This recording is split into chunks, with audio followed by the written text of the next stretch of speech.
Ngasigi tongan phone khiba pawsi amadi social media dagi lokhachaba pawsing update pijari ahanbada maroiba paw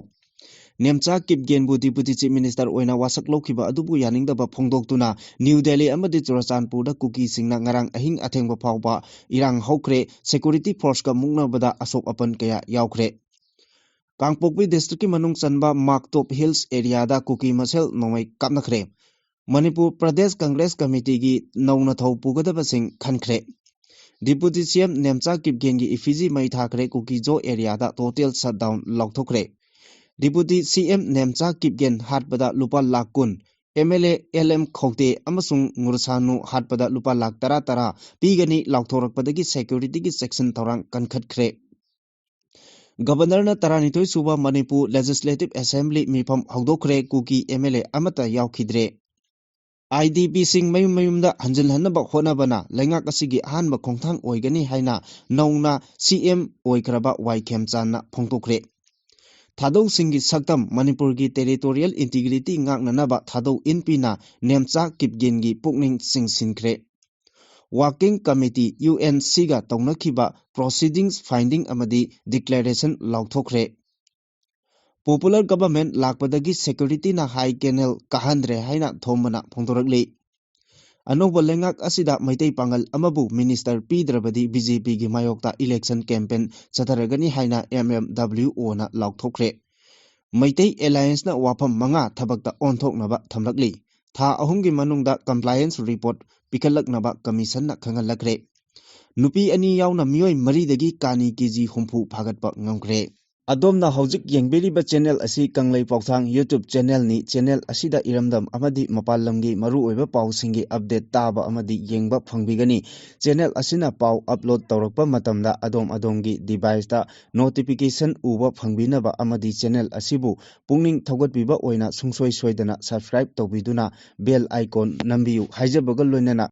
Hojik pausing amuk chandona pijari President rule gi matungda lakhiba Manipur gi anoba lengak asida Kangpokpi AC gi MLA Nemcha Kipgen na Deputy Chief Minister oina wasak lokhiba aduda yaningdaba phongdoktuna New Delhi amasung Churachandpur da ngarang ahing nongyai athengba phawba kuki singna irang hobadagi security force ka chauna muknabada kuki sing kaya ama asok apan yaure hari nakal amaromda kuki singna taliba separate administration gi wafam asibu nathai rambagi mayokta ngarang numidang kuki jo tribal forum gi miyoi humbudra henbana New Delhi gi Manipur Bhavan mamangda Deputy Chief Minister Nemcha Kipgen Churachandpur AC gi MLA LM Khokte amadi Tipaimuk AC gi MLA Ngursanu Sanate gi mayokta pendabagi kholau kaya lauki panba yabadi Deputy Chief Minister Nemcha Kipgen hojik New Delhi gi Manipur Bhavan da leibaga loinana wasak lobagi thorom pangthokiba adudasu mafam adudagi virtual gi khudangda saruk yarkhibani ngasi chathakiba protest aduda saruk yakhiba singna Deputy Chief Minister Nemcha Kipgen amadi MLA LM Khokte amasung Ngursanu Sanate gi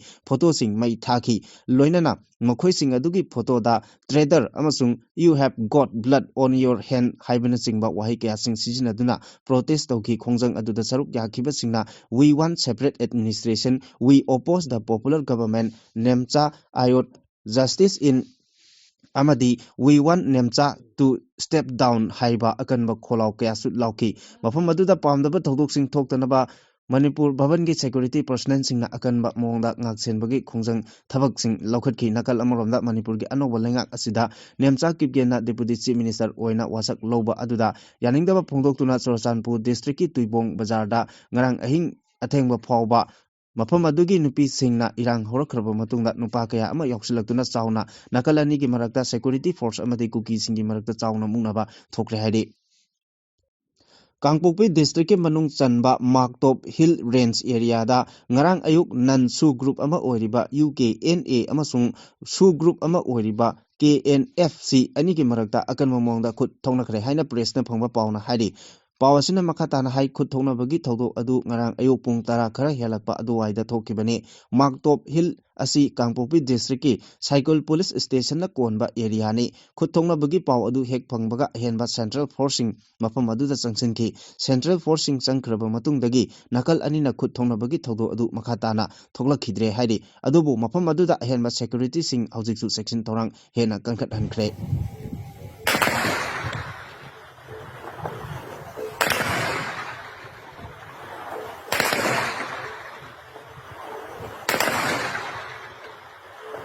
Manipur Pradesh Congress Committee gi nauna thaupugadaba sing khankre President da Sri Okram Ibobi Singh Congress Legislative Party gi leader da Sri Kaisam Meghachandra Deputy leader da K Ranjit Singh aduga working president da Sri Victor Kaising amadi Sri Manga Waifei ne treasurer da MD Fazur Rahim aduga campaign committee da Sri TS Lokeswar Singh na chairperson aduga election committee gi Sri Moirangthem Okendro na chairperson oina khankre Chief Minister Yumnam Khemchana Luchingba Popular Government da Deputy Chief Minister oina wasak lawkhraba Kangpokpi Kendra gi MLA Nemcha Kipgen hatpada lupa lakh 10 pigani amadi wasak lawbagi thorom aduda yawkhiba Tipaimu Kendra gi MLA Ngursang Nur Sanate amadi Churachandpur Kendra gi MLA LM Khokte hatpada lupa lakh 10 pigani haina Office of the Village Volunteer Eastern Zone Kuki Jawgang Koba Lup amana social media da thagalakpadagi Sarkar asibu chokotpada yawriba Kuki Jo MLA Singh amadi makhugi mayum makai singda security singi section torang hena kankhat lankre hairi village volunteer eastern zone Kuki Jawgam hairi ba loop asi kayam yamna genuine oiba loop amano amasung Kulai paiba loop ama oiribara haibadu haujingmaki oina intelligence ki maikaidegi chapchana confirm tawba ngamdrabasu handak thokiba irang asigi manungda Kuki Jogi oiba kulai paiba village volunteer force kaya ama tholakhiba aduna maram oiraga deputy CM Nemcha Kipgen MLA Ngursanu Sanate amadi MLA LM Khokte gi security hengatpa yauna makhoi gi mayum makai singda asoi angam thoktanaba security ki section torang sing hena katkhat hankre masigal loinana khudong thiningai oiba mafam kaya da security kankhat hankre Hadi Panbayabadi Kuki Jo Singh Taliba separate administration ki demand asigi political solution ama laktringai da Kuki Jo MLA Singna popular government sembada Sagotaba haina Kuki Jo MLA Singh su group Singh amadi Kuki Jo CSO Singi oiba mifam kaya na warip kaya ama loba laikhrabani adubu haribo warip Singh adugi ona tainabada deputy CM Nemcha Kipgen MLA Ngursanu Sanate MLA LM Khokte amadi Saikul Kendra ki MLA Kimnio Hangsingna popular government asida saugat khibani amaronda Nemcha Kipgena deputy CM oina wasak lawkhiba aduga Kuki MLA kharana sarkar asida saugat khibagi mayokta numidang Churachandpur district ki Tuibongda Kuki Jo Singna sangsingkiba khongjang manungda nupi ani masa mathanda thaw haijinduna sijanaba phawa thorang tawki adubu miyam changduna kalhobadagi khudongthiba thodoktumakti thokhidre hairi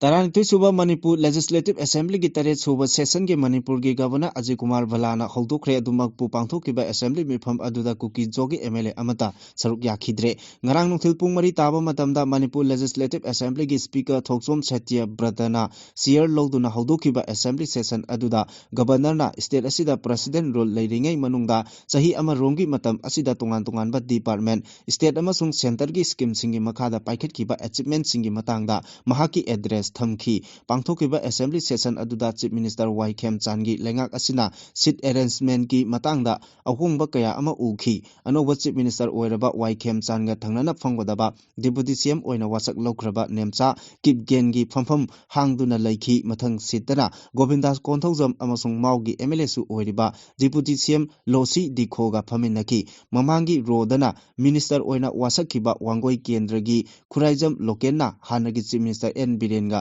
Mamangda Faminaki N Birengi Lengakta Minister Oirambasing Anisuba Roda Haibadi MLA TS Biswajit MLA H Ranjan MLA TS Basanta Kumar MLA H Dingo Amasung MLA Awambam Nimaina Singbasing Phamki Loinana Masigi mifam aduda Minister wasakpata saruk yakhiba Churachandpur Kendra gi MLA LM Khokte Tipaimu Kendra gi MLA Ngursang Nur Sanate yauna Kuki MLA amata lakhide Governor pikhiba maki address ta government asina state asigi law and order maintain tawbada ahenba meeting thamduna thabak paikhali Prime Minister amasung Home Minister gi lamjing lamtak makhada center amasung state government security force civil administration amasung community gi Institution Singapore na kusamnaduna Manipur Santi amasung tangdu leitaba phibamda lakpa hore hauzik phawbada tongan makhalgi nongmai lising teret chahum trahumdoi nongmai maru lising marifu humdoi chamanga taranithoi amasung explosive lising manga chama marifu dramanga phagatpa ngamle khulai lising amaga sumna humdra nipan surrender tawraki haina thamki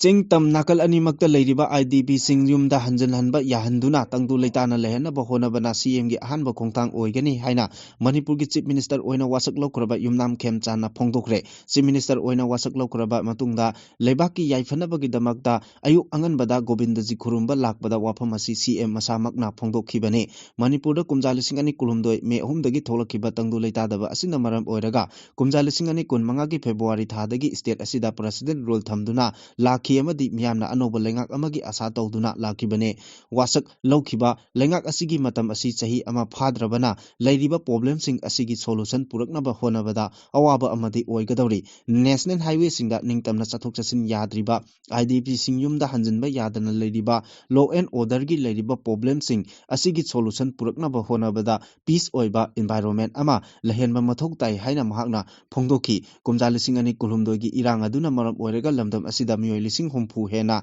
lanjen aduna awaba phiba mayokna hankiba adu hanjin hanba yaraba mafam kharagi mamingtagi oina khunda leita hanba haukrabasu ngasisu awaba phibam adumak mayokna duna lairi nakal animaki lanjenariba miyoi singna masa masagi yumda lehanaba honabana mahaki ahanba thabak oigani haina phongdokhibaga loinana paumi singna hangba wangi pakum pireduna Manipurda April thadagi session hogani hariba asigi matangda Thingjinbagi wafam leibra haina hangbada wai khemchana mahak haujingmakidi Chief Minister gi office sangdribanina office sanglaba matungda mahaki minister singa tanaraga athubada hiram asigi matangda khangalakani haina pakhum pirakhi ningsingba yai sahi asigi April thadagi lebak asida census tawbada Manipur su yauri lisingani taramatho gi census aranba yauki amadi Manipur da ka hena mitop changchilakpagi issue leibana Manipur gi oina census asi yaithokpinaba NRC pangthoklaba matungda Manipur da census tohongadabani haiba wafamsing mamangda thamkiba leirabani Nemcha Kipgena Manipur ge anauba lengak samlakpada Deputy Chief Minister oina khalakpabu thadok NP Manipur na thagarakpa phongdorokpaga loinana thadok tribe ki oina puwari oirogadaba amani mahakna thadok phurupu mamangdagi hauna sagwatuna lakli thadok NP Manipur na matam kayagi mamangdagi Manipur da kuki leite haina phongdoktuna lakli any kuki tribe haiba ama constitutional oidaba mawongda sijinarakpa asina sayetnaba kaya thogali kumsing lisingani taramathoi gi census report any kuki tribe ki missing adu lising kunipan chahum kunmari ni haina yauri masak uba ngamdaba amadi kuki centric oiba wakhalon kaya chagalakpa aduna aruba phibam ama lakhalle kuki singe tokhaiba tabagi wakhal amasung supremacy natraga makhoina humduna puna bahonabagi mong asisu section ningai oi ba athabak amani thadau tribe ki certificate paiba kangpokpi sit amasung any kuki tribe nataba nemchak kipgena mahaki saktam adu ngaktuna thambaga loinana kuki organization singdagi lapna leigadabani loinana makhoigi tokhai tabagi political movement adudagi su lapna leiba mathoktai Deputy Chief Minister ama oina singthaningai oiba thabak kaya tawrakani haibagi thajaba tamli suspension of operation gi agreement ta Manipur gi territorial integrity ngaktuna thambagi wafam yauri nemchak kipgen kuki national front haina khangnariba United People's Front ki manung chanba suda yawba look aduga mahaka maranai oiba mari leinariba adu yengbaga loinana chapchaba thodang laurakani thajai tokhai taningbagi wakhalon amata oibagi mayokta leiba wafam amata chogotloidabani tokhai taningba kuki singi wakhalon aduna miyamgi tangdu leitaba phibam amadi amaga Thajanaba haibaduda akaiba thokhalle mahakna hojik Imphal leibada kana amatana athingba leiraroi thadau amasung maitai phurukki marakta thajanaba kaya ama leire thadau sing akiba yaudana Imphal da chathok chasin tawba ngamle maduda natana tampaki atai mafam singda su akiba yaudana leiba yare hojik oriba tangdu leitadaba phibam asida lana saktam takpa natraga uhanba haibaduna khudong chadaba kaya thokhangani Deputy Chief Minister ama oina mahaki saktam adu mayek sengna thamgadabani mahak thadauni kuki nate kuki ideology da politics tauba miyoi amasu nate nemcha kipgena akiba yaudana kuki separatist singi wakhalon adudagi lapthorakadabani loinana thadogi mayek sengba saktam aduda thajaba thambaga loinana amato oiba Manipur amagi phiban nungda leigadabani haina thado indi Manipur gi Joint Secretary Mangau thadona thadorokpa cherolamana phongdorakli Haukiba chahi lising ani kunmanga gi April manga da Leon Vaifei village ki khunja singna konsa khul village ki village chief chairman secretary amadi pastor yauna phukiba adugi matangda working committee United Naga Council na taukiba proceeding finding amasung declaration lauthokre WCUNC na thadokiba cherol amagi matung inna hairiba finding amadi proceeding da Sadai Hills ki Chief Association na thodok adugi matangda Leiwon Waifei village ki mahut sillaga konsa khulda lale lupa lakh ama thodok aduda sokhiba singi layengnaba piba amadi customary ritual ki matung inna topom thokpa tauba haina khunku naga village na hokiba lisingani kunmanga gi jun 13 da yanaki loinana konsa khul amasung Leiwon Waifei na pirakhiba document amadi khudam changdam singi matung inna lamgi chayetnaba leiriba konjai golbi tuitin area asi Leiwon Waifei na hill house tax thibasing adu kumja lisingam chamapan kunithoi British ki makhada leiringai amadi Indiana ningtamba phanglaba matam phawbana naga village ki mingda leiramba thengnare tasengna hanadagi leiraklaba che chang singi mateng lauraga yengbada asengba lamgi mapu asi konsa khulgi oiramle loinana lam asi kumja lisingam chamapan kunda konsa khulgi chief phengmang amadi Waifei furuki songlan khautina Taunakhiba lease agreement ki matung inna chayenariba lam asi konsa khulgi oire haiba khangle phibam asida tahajamda leiba UNC gi office ta lisingani kunmanga gi October amada nakal animaki milsing yauraga famkiba mifamda yanakibagi matung inna UNC na declaration asi lauthorakpani haide State asida popular government ama leirabadi miyamna hena nungaigani khalamba adugi ona tainabada Chief Minister gi wasak hek lokhibaga nonganbaga Central Security Force singna thinungai gi lomising High Canal da changbada athingba pire haina thinungai ward number 8 dagi huidrom thombana social media da thagalakhiba world amada hairi mahakna makhata na hai mahak masamak Bisnupur district ki manung chanba thinungai ward number 8 da leiba lomi amani state asida PR lengak leiringai matamdadi thinungai gi khunja lomi singna High Canal da kaduna lau singu tobada yaramkhi adubu Chief Minister gi wasak loduna anoba popular government hek leikhibadagi mafam aduda duty tariba Central Security Force singna haujikti popular government leirabanina aikoigi darkar leitre High Canal da kaw haiba ngamdre haina lomi sing mafam aduda changbada athingba thamle PR lengak loiduna popular government laklabadi miyamna hena nungaina santi oina leiragani haina khalambatugi ona tainabada Central Security Force na athingba piba asina makhoida hena nungai handre sugadaba thabak kaya amasu leihoribani haina pendaba wafam kaya su phongdoki Chief Minister Y Khemchana Luchingba anoba lengak asida Maitei Pangal MLA amabu Minister oina hapiu karigumba haptaba tarabadi lakadoriba 16 suba Manipur Legislative Assembly mikhalda Maitei Pangal singna tariba kendra singda BJP da vote pi danaba campaign chathagani haina Maitei Pangal Welfare Organization sinduna Manipur Press Club da pangthokiba paugi mifam amada lup asigi President MS Chechabana phongthokre mahana makhata na haikhibada haukiba lisingani kulumdoi me ahumdagi thoklakhiba irang asina maram oiraga Chief Minister N Biren resign tawkhraba matungda PR lengak lakhraba matung BJP gi central leader singna khanaraga Manipur da popular government ama nauna lakhankhiba asi organization asigi maikeidagi thagatpa amasung nungaiba phongdokli nauna lakleba lengak asina lamdam asigi leiriba miyamgi apamba sing adu khangna amadi leiriba issue sing asi khanaduna shanti amasung tangdu leitaba pibam ama soidana purakani haibagi thajaba thamli PR na maram oiraga Tonganba relief camp singda changjapam loduna leiriba IDP sing makhoi gi hanagi mayu makai singda hanjilhanaba thorang sing paikatlagani haibagi thajabachu lei Chief Minister Y Khemchana Luchingba anoba lengak asida Kuki amadi Naga Furuki MLA amamambu Deputy Chief Minister oina wasak lohankhiba asigi damaktasu thagatpa phongdokli anoba lengak asida Valley da largest minority community ama oina leiriba Maitei Pangal singi maraktagi MLA amabu Minister phampiduna state asigi chawkhat thorang shanti amasung tangdu leitaba phibam hanjilhanaba honabada saruk yafam thoi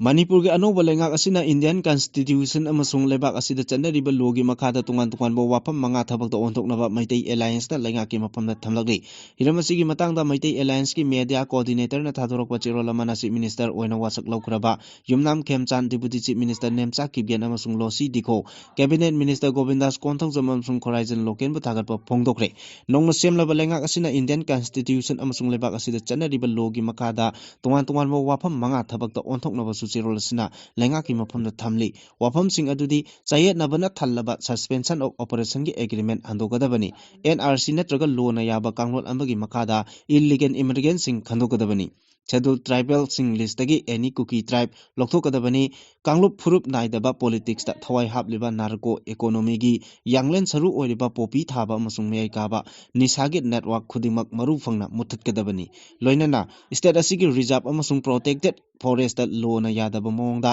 ꯂꯝ ꯈꯣꯞꯆꯤꯜꯂꯤꯕꯁꯤꯡ ꯃꯄꯨꯡ ꯐꯥꯅ ꯇꯛꯊꯣꯛꯀꯗꯕꯅꯤ ꯍꯥꯏꯕ ꯗꯤꯃꯥꯟꯁꯤꯡ ꯑꯁꯤꯅꯤ ꯍꯥꯏꯔꯤ ꯄꯨꯋꯥꯔꯤꯒ ꯆꯥꯒꯣꯟꯅꯔꯤꯕ Imphal west ꯗꯤꯁꯇ꯭ꯔꯤꯛꯀꯤ ꯃꯅꯨꯡ ꯆꯟꯕ ꯃꯌꯥꯡ ꯏꯝꯐꯥꯜꯗ ꯂꯩꯕ ꯁꯥꯇꯤ ꯈꯣꯡꯅꯥꯡ ꯑꯃꯗꯤ ꯃꯩꯀꯤꯕꯤ ꯈꯣꯡꯅꯥꯡ ꯑꯅꯤ ꯑꯁꯤ ꯄ꯭ꯔꯣꯇꯦꯛꯇꯦꯗ ꯍꯦꯔꯤꯇꯦꯖ ꯃꯣꯅꯨꯃꯦꯟꯠ ꯁꯥꯏꯠ ꯑꯃ ꯑꯣꯏꯅ ꯂꯥꯎꯊꯣꯛꯄꯗ ꯗꯔꯀꯥꯔ ꯂꯩꯕ ꯊꯕꯛ ꯊꯧꯔꯝꯁꯤꯡ ꯑꯗꯨ ꯊꯥ 3ꯒꯤ ꯃꯅꯨꯡꯗ ꯊꯕꯛ ꯑꯣꯏꯅ ꯄꯥꯏꯈꯠꯄꯒ ꯂꯣꯏꯅꯅ ꯀꯝꯄ꯭ꯂꯥꯏꯌꯦꯟꯁ ꯔꯤꯄꯣꯔꯠ ꯄꯤꯈꯠꯂꯛꯅꯕ ꯃꯅꯤꯄꯨꯔ ꯍ꯭ꯌꯨꯃꯦꯟ ꯔꯥꯏꯠ ꯀꯃꯤꯁꯟꯅ ꯈꯪꯍꯟꯈ꯭ꯔꯦ ꯑꯣꯔꯗꯔ ꯑꯁꯤ ꯍꯧꯈꯤꯕ ꯖꯅꯋꯥꯔꯤ 18ꯗ ꯃꯅꯤꯄꯨꯔ ꯍ꯭ꯌꯨꯃꯦꯟ ꯔꯥꯏꯠ ꯀꯃꯤꯁꯟꯅ ꯃꯅꯤꯄꯨꯔ ꯂꯩꯉꯥꯛꯀꯤ ꯁ꯭ꯇꯦꯠ ꯑꯥꯔꯀꯣꯂꯣꯖꯤꯒꯤ ꯁꯨꯄꯔꯤꯟꯇꯦꯟꯗꯦꯟꯠꯇ ꯄꯤꯈꯤꯕꯅꯤ ꯍꯥꯏꯔꯤꯕ ꯈꯣꯡꯊꯥꯡ ꯑꯁꯤ ꯃꯌꯥꯡ ꯏꯝꯐꯥꯜꯗꯒꯤ ꯑꯁꯦꯝ ꯔꯣꯁꯟ ꯀꯧꯕ ꯑꯃꯅ ꯀꯃꯤꯁꯟ ꯑꯁꯤꯗ ꯊꯥꯔꯛꯈꯤꯕ ꯀꯝꯄ꯭ꯂꯦꯟ ꯀꯦꯁ ꯑꯃꯒꯤ ꯍꯤꯌꯥꯔꯤꯡ ꯆꯠꯊꯔꯕ ꯃꯇꯨꯡꯗ ꯄꯥꯏꯈꯠꯂꯛꯈꯤꯕꯅꯤ ꯃꯈꯥ ꯇꯥꯅ ꯍꯥꯏꯔꯤꯕ ꯀꯝꯄ꯭ꯂꯦꯟ ꯑꯁꯤ ꯑꯁꯦꯝ ꯔꯣꯁꯟ ꯁꯤꯡꯅ ꯁꯦꯟꯇ꯭ꯔꯦꯂꯥꯏꯖ ꯄꯕ꯭ꯂꯤꯛ ꯒ꯭ꯔꯤꯚꯥꯟꯁꯦꯁ ꯔꯦꯗꯤꯁꯤꯑꯦꯜ ꯑꯦꯟड ꯃꯣꯅꯤꯇꯔꯤꯡ ꯁꯤꯁꯇꯦꯝꯗ ꯃꯃꯥꯡ ꯆꯍꯤꯒꯤ ꯑꯥꯒꯁꯠ 18ꯗ ꯄꯨꯋꯥꯔꯤꯒ ꯆꯥꯒꯣꯟꯅꯔꯤꯕ ꯃꯐꯝ ꯑꯁꯤ ꯁ꯭ꯇꯦꯠ ꯄ꯭ꯔꯣꯇꯦꯛꯇꯦꯗ ꯍꯦꯔꯤꯇꯦꯖ ꯃꯣꯅꯨꯃꯦꯟꯠ ꯑꯃ ꯑꯣꯏꯅ ꯂꯥꯎꯊꯣꯛꯄꯤꯅꯕ ꯃꯤꯅꯤꯁꯇ꯭ꯔꯤ ꯑꯣꯐ ꯀꯜꯆꯔꯗ ꯊꯥꯈꯤꯕꯒꯤ ꯃꯇꯨꯡ ꯏꯟꯅ ꯊꯕꯛ ꯑꯁꯤ ꯂꯧꯈꯠꯂꯛꯈꯤꯕꯅꯤ ꯃꯅꯤꯄꯨꯔ ꯄꯨꯂꯤꯁ ꯑꯃꯁꯨꯡ ꯁꯦꯟꯇ꯭ꯔꯦꯜ ꯁꯦꯀ꯭ꯌꯨꯔꯤꯇꯤ ꯐꯣꯔꯁꯀꯤ ꯑꯄꯨꯟꯕ ꯇꯤꯝꯁꯤꯡꯅ ꯆꯠꯊꯈꯤꯕ ꯇꯣꯉꯥꯟ-ꯇꯣꯉꯥꯟꯕ ꯑꯦꯟꯇꯤ ꯅꯥꯔꯀꯣꯇꯤꯛ ꯑꯣꯄꯔꯦꯁꯟꯁꯤꯡꯗ ꯅꯨꯄꯤ ꯌꯥꯎꯅ ꯃꯤꯑꯣꯏ 4ꯗꯒꯤ ꯀꯥꯅꯤ ꯀꯦꯖꯤ 70 ꯐꯥꯒꯠꯄ ꯉꯝꯈ꯭ꯔꯦ ꯑꯣꯐꯤꯁꯤꯌꯦꯜ ꯑꯣꯏꯕ ꯄꯥꯎ ꯑꯃꯒꯤ ꯃꯇꯨꯡ ꯏꯟꯅ ꯁꯦꯅꯥꯄꯇꯤ ꯗꯤꯁꯇ꯭ꯔꯤꯛꯀꯤ ꯇꯗꯨꯕꯤ ꯄꯨꯂꯤꯁ ꯁ꯭ꯇꯦꯁꯟꯒꯤ ꯃꯅꯨꯡ ꯆꯟꯕ ꯃꯥꯔꯇꯤꯌꯥꯁ ꯃꯅꯥꯛꯇ ꯑꯆꯠ ꯑꯋꯣꯛꯁꯤꯡ ꯆꯦꯛ ꯇꯧꯕꯗ ꯇꯥꯇꯥ ꯇꯤꯄꯔ ꯔꯦꯖꯤꯁꯇ꯭ꯔꯦꯁꯟ ꯅꯝꯕꯔ MN07AA5730ꯗ ꯇꯣꯡꯗꯨꯅ ꯂꯥꯛꯄ ꯑꯦꯊꯤꯀꯣ ꯏꯂꯣꯈꯣ ꯆꯍꯤ 18 ꯑꯄꯣꯛꯄ ꯑꯊꯤꯡꯀꯣ ꯀꯥꯕꯩ ꯚꯤꯂꯦꯖꯇ ꯐꯥꯕ ꯉꯝꯈꯤꯕꯒ ꯂꯣꯏꯅꯅ ꯃꯍꯥꯛꯅ ꯄꯨꯔꯛꯄ ꯀꯥꯅꯤ ꯀꯦꯖꯤ 5.70 ꯐꯥꯒꯠꯄ ꯉꯝꯈꯤ ꯇꯨꯡꯗ ꯄꯨꯂꯤꯁꯅ ꯆꯠꯊꯈꯤꯕ ꯏꯟꯇꯔꯣꯒꯦꯁꯟꯗ ꯗ꯭ꯔꯒ ꯀꯔꯕꯥꯔ ꯑꯁꯤꯗ ꯌꯥꯎꯕ NG ꯔꯣꯅꯦ ꯆꯍꯤ 90 ꯑꯄꯣꯛꯄ ꯌꯥꯎꯅꯦ ꯇꯨꯍꯨꯝ ꯈꯨꯂꯦꯟ ꯚꯤꯂꯦꯖꯇꯒꯤꯅ ꯅꯨꯄꯤ ꯑꯁꯤꯁꯨ ꯐꯥꯕ ꯉꯝꯈꯤ ꯍꯥꯏꯔꯤ ꯍꯤꯔꯝ ꯑꯁꯤꯒ ꯃꯔꯤ ꯂꯩꯅꯅ ꯇꯗꯨꯕꯤ ꯄꯨꯂꯤꯁꯅ ꯀꯦꯁ ꯑꯃ ꯔꯦꯖꯤꯁꯇꯔ ꯇꯧꯈ꯭ꯔꯦ ꯁꯦꯀ꯭ꯌꯨꯔꯤꯇꯤ ꯐꯣꯔꯁꯀꯤ ꯑꯇꯣꯞꯄ ꯑꯣꯄꯔꯦꯁꯟ ꯑꯃꯗ ꯆꯨꯔꯆꯥꯟꯄꯨꯔ ꯗꯤꯁꯇ꯭ꯔꯤꯛꯀꯤ ꯇꯨꯏꯂꯦꯂꯣꯟ ꯈꯨꯜꯗ ꯆꯦꯛ ꯇꯧꯕ ꯃꯇꯝꯗ ꯊꯥꯟꯃꯤꯂꯤꯌꯥꯟ ꯖꯧ ꯆꯍꯤ 30 ꯁꯩꯖꯥꯡꯖꯥꯡ ꯚꯤꯂꯦꯖꯇ ꯄꯨꯗꯨꯅ ꯂꯥꯛꯄ ꯀꯥꯅꯤ ꯀꯦꯖꯤ 58.8 ꯐꯥꯒꯠꯄ ꯉꯝꯈꯤꯕꯒ ꯂꯣꯏꯅꯅ ꯀꯥꯅꯤ ꯀꯔꯕꯥꯔ ꯇꯧꯕꯗ ꯆꯦꯟꯅꯕ ꯄꯂꯦꯜ ꯕꯖꯥꯔꯗꯒꯤ ꯍꯧꯖꯤꯛꯅ ꯆꯨꯔꯆꯥꯟꯄꯨꯔ ꯗꯤꯁꯇ꯭ꯔꯤꯛꯀꯤ ꯇꯤ ꯈꯣꯃꯟꯐꯥꯏꯗ ꯂꯩꯕ ꯃꯦꯂꯣꯗꯤ ꯂꯨꯝꯕꯨ ꯆꯍꯤ 36 ꯑꯁꯤꯁꯨ ꯐꯥꯕ ꯉꯝꯈꯤꯕꯒ ꯂꯣꯏꯅꯅ ꯃꯈꯣꯏ ꯑꯅꯤꯒꯤ ꯃꯊꯛꯇ ꯄꯨꯂꯤꯁꯅ NDPS ꯑꯦꯛꯀꯤ ꯃꯈꯥꯗ ꯀꯦꯁ ꯑꯃ ꯔꯦꯖꯤꯁꯇꯔ ꯇꯧꯈ꯭ꯔꯦ ꯃꯈꯥ ꯇꯥꯔꯛꯄ ꯑꯔꯣꯏꯕ ꯄꯥꯎꯗ ꯏꯗꯤꯇꯔ ꯀꯂꯝꯗꯒꯤ ꯃꯆꯪ ꯑꯣꯏꯕ ꯄꯥꯎ ꯑꯃ ꯂꯧꯈꯠꯆꯔꯤ ꯑꯣꯏꯊꯣꯛꯂꯣꯏꯗꯕ ꯃꯪꯂꯥꯟ ꯃꯪꯐꯥꯎꯅꯕ ꯍꯣꯠꯅꯕꯗ ꯀ꯭ꯔꯥꯏꯝ ꯊꯣꯛꯍꯟꯕ ꯍꯥꯏꯕꯁꯤ ꯃꯤꯌꯥꯝꯒꯤ ꯄꯨꯟꯁꯤꯗ ꯁꯤꯡꯅꯕꯅꯤ ꯃꯅꯤꯄꯨꯔꯒꯤ ꯑꯄꯨꯟꯕꯒꯤ ꯁꯛꯇꯝ ꯊꯨꯒꯥꯏꯅꯕ ꯏꯜꯂꯤꯒꯦꯜ ꯏꯃꯤꯒ꯭ꯔꯦꯟꯠ ꯂꯝꯍꯦꯟ ꯇꯨꯍꯦꯟꯕ ꯃꯤꯑꯣꯏ ꯈꯨꯖꯣꯛ ꯑꯃꯅ 2012 ꯃꯦ 3ꯗꯒꯤ ꯂꯥꯟꯗꯥꯔꯛꯈꯤꯕꯒꯤ ꯋꯥꯊꯣꯛ ꯂꯥꯟꯊꯣꯛꯀꯤ ꯆꯩꯔꯛꯇ ꯏꯟꯗꯤꯌꯥ ꯒꯚꯔꯟꯃꯦꯟꯠꯅ ꯐꯦꯕ꯭ꯔꯨꯋꯥꯔꯤ 18ꯗꯒꯤ ꯊꯝꯂꯛꯈꯤꯕ ꯄ꯭ꯔꯁꯤꯗꯦꯟꯠ ꯔꯨꯜ ꯌꯨꯝꯖꯀꯩꯁ ꯅꯨꯃꯤꯠꯇ ꯂꯧꯊꯣꯛꯈ꯭ꯔꯦ ꯏꯟꯗꯤꯌꯥꯒꯤ ꯄ꯭ꯔꯁꯤꯗꯦꯟꯠꯅ PR ꯂꯧꯊꯣꯛꯂꯦ ꯍꯥꯏꯅ ꯂꯥꯎꯊꯣꯛꯈꯤꯕꯒ ꯏꯔꯣꯏꯅꯅ MLA ꯌꯨꯝꯅꯥꯝ ꯈꯦꯝꯆꯥꯟꯗꯅ ꯑꯅꯧꯕ CM ꯑꯣꯏꯅ ꯑꯅꯧꯕ ꯂꯩꯉꯥꯛꯀꯤ ꯋꯥꯁꯛ ꯂꯧꯈꯤꯕ ꯑꯗꯨꯗ NPFꯀꯤ ꯍꯥꯏꯕꯗꯤ ꯅꯥꯒꯥ MLA ꯂꯣꯁꯤ ꯗꯤꯈꯣ ꯑꯃꯗꯤ BJPꯒꯤ ꯀꯨꯀꯤ ꯀꯥꯡꯂꯨꯞꯀꯤ MLA ꯅꯦꯝꯆꯥ ꯀꯤꯞꯒꯦꯟ ꯑꯅꯤꯅ ꯗꯤꯄꯨꯇꯤ CM MLA ꯒꯣꯕꯤꯟꯗꯥꯁ ꯀꯣꯟꯊꯧꯖꯝ ꯑꯃꯁꯨꯡ NPPꯒꯤ MLA KH ꯂꯣꯀꯦꯟ ꯑꯅꯤꯅ ꯀꯦꯕꯤꯅꯦꯠ ꯃꯤꯅꯤꯁꯇꯔ ꯑꯣꯏꯅ ꯋꯥꯁꯛ ꯂꯧꯈꯤ ꯑꯁꯤꯅ ꯊꯣꯛꯂꯤꯕ ꯋꯥꯊꯣꯛ ꯑꯁꯤꯒꯤ ꯇꯥꯡꯀꯛ ꯑꯃꯒꯤ ꯋꯥꯔꯣꯏꯁꯤꯟ ꯄꯨꯔꯛꯅꯕꯒꯤ ꯂꯝꯕꯤꯗ ꯈꯨꯃꯥꯡ ꯆꯥꯎꯁꯤꯟꯕ ꯍꯧꯔꯦ ꯍꯥꯏꯅ ꯂꯧꯒꯗꯧꯔꯤꯕꯔꯥ ꯆꯤꯟ ꯀꯨꯀꯤ ꯖꯣꯒꯤ ꯃꯥꯏꯀꯩꯗꯒꯤ ꯃꯈꯣꯏꯒꯤ ꯁꯦꯄꯔꯦꯠ ꯑꯦꯗꯃꯤꯅꯤꯁꯇ꯭ꯔꯦꯁꯟꯒꯤ ꯗꯤꯃꯥꯟ ꯄꯤꯗ꯭ꯔꯤꯕ ꯐꯥꯎꯕ ꯅꯠꯇ꯭ꯔꯒ ꯐꯪꯗ꯭ꯔꯤꯕ ꯐꯥꯎꯕ ꯄꯣꯄꯨꯂꯔ ꯒꯚꯔꯟꯃꯦꯟꯠ ꯁꯦꯝꯕ ꯌꯥꯔꯣꯏ ꯑꯃꯗꯤ ꯁꯦꯝꯕꯗ ꯀꯨꯀꯤ ꯀꯥꯡꯂꯨꯞꯀꯤ ꯃꯤꯑꯣꯏ ꯌꯥꯎꯕ ꯌꯥꯔꯣꯏ ꯍꯥꯏꯕꯒꯤ ꯐꯤꯔꯦꯞ ꯂꯩꯔꯤ ꯑꯅꯧꯕ ꯂꯩꯉꯥꯛꯀꯤ ꯋꯥꯁꯛ ꯂꯧꯈꯤꯕ ꯃꯅꯤꯄꯨꯔꯒꯤ ꯂꯩꯉꯥꯛꯂꯣꯟꯒꯤ ꯄꯨꯋꯥꯔꯤꯗ ꯑꯍꯥꯟꯕ ꯑꯣꯏꯅ ꯅꯦꯝꯆꯥ ꯀꯤꯞꯒꯦꯟꯕꯨ ꯑꯍꯥꯟꯕꯒꯤ ꯑꯣꯏꯅ ꯚꯔꯆꯨꯑꯦꯜ ꯑꯣꯏꯅ ꯗꯦꯜꯂꯤꯒꯤ ꯃꯅꯤꯄꯨꯔ ꯚꯕꯟꯗꯒꯤ ꯋꯥꯁꯛ ꯂꯧꯈꯤ ꯅꯦꯝꯆꯥ ꯀꯤꯞꯒꯦꯟꯒꯤ ꯗꯦꯜꯂꯤꯒꯤ ꯃꯅꯤꯄꯨꯔ ꯚꯕꯟꯗꯒꯤ ꯋꯥꯁꯛ ꯂꯧꯈꯤꯕ ꯑꯗꯨꯒꯤ ꯃꯍꯨꯠ ꯏꯝꯐꯥꯜꯗ ꯂꯥꯛꯇꯨꯅ ꯒꯚꯔꯅꯔ ꯑꯖय ꯀꯨꯃꯥꯔ ꯚꯜꯂꯥꯅ ꯋꯥꯁꯛ ꯂꯧꯈꯤꯕ ꯑꯗꯨꯗ ꯌꯥꯎꯔꯝꯂꯕꯗꯤ ꯇꯪꯗꯨ ꯂꯩꯇꯥꯕꯒꯤ ꯃꯥꯏꯀꯩꯗ ꯈꯨꯃꯥꯡ ꯆꯥꯎꯁꯤꯜꯂꯦ ꯍꯥꯏꯕꯗꯨ ꯍꯦꯟꯅ ꯃꯌꯦꯛ ꯁꯦꯡꯕ ꯑꯣꯏꯔꯝꯒꯅꯤ ꯀꯨꯀꯤꯒꯤ MLAꯁꯤꯡꯅ ꯁꯦꯄꯔꯦꯠ ꯑꯦꯗꯃꯤꯅꯤꯁꯇ꯭ꯔꯦꯁꯟ ꯗꯤꯃꯥꯟꯒꯤ ꯐꯤꯔꯦꯞꯇꯒꯤ ꯈꯣꯡꯐꯝ ꯍꯟꯗꯣꯛꯇꯅ ꯑꯅꯧꯕ ꯂꯩꯉꯥꯛ ꯁꯦꯝꯕꯗ ꯌꯥꯎꯔꯛꯈꯤꯕ ꯑꯁꯤꯃꯛꯇꯤ ꯃꯅꯤꯄꯨꯔꯒꯤ ꯑꯄꯨꯟꯕ ꯁꯛꯇꯝ ꯀꯥꯏꯍꯟꯕ ꯄꯥꯝꯗꯦ ꯁꯛꯈꯪꯗꯕ ꯆꯤꯟ ꯀꯨꯀꯤ ꯖꯣꯒꯤ ꯈꯨꯠꯂꯥꯏ ꯄꯥꯏꯕꯁꯤꯡꯒꯤ ꯄ꯭ꯔꯆꯥꯔꯗ ꯀꯤꯕꯗꯒꯤꯅꯤ ꯍꯥꯏꯕꯗꯨ ꯃꯌꯦꯛ ꯁꯦꯡꯅ ꯈꯪꯕꯗꯤ ꯉꯝꯂꯦ ꯑꯗꯨꯕꯨ ꯍꯧꯖꯤꯛꯁꯨ Kuki Kangluki MLA Singi Maraktagi Anova Popular Government Sembada Yaningdaba Pongdokpaga Loinana Separate Administration Gi Demand Pangdriba Phawba Makoki Khongjang Handokloi Haibagi Phirep Laukiba Asina Anova Lengakta Minister Oina Wasak Laukraba Kuki MLA Singi Punsida Kari Oirakadagi Haibagi Mipai Badi Laitaba Nate Sin Kuki Jogi MLA Singi Marakta Anova Lengak Sembada Sogotpa Amadi Sogotaba Kanglup Naina Machet Tanarakiba Asidagi Khangba Ngamliba Amana Oithokloidaba separate administration gi manglani haibadu khanglakpadagini lawi amabu oiro